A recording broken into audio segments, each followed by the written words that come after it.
Good morning, guys. I'm back on Kyle's 79 Camaro. Let's get the starter put in. Right in the hole over here. See the wires right there dangling. Goes right up and back there. So get that done. Get the rest of the Zerk fittings in. Grease all the ball joints, tie rods, everything that's underneath here that needs greasable. And then we'll be back underneath the hood. What are we doing, Bobby? Vacuum lines? Checking the vacuum lines. We want to get it running and make sure everything's good. Waiting on the upper radiator hose to get here as well.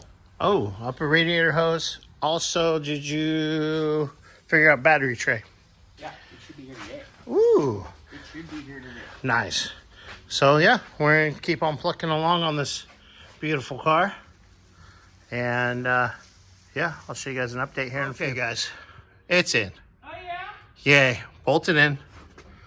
Stupid wires in their spots wherever I can get in there and try to show it, but hey, kind of.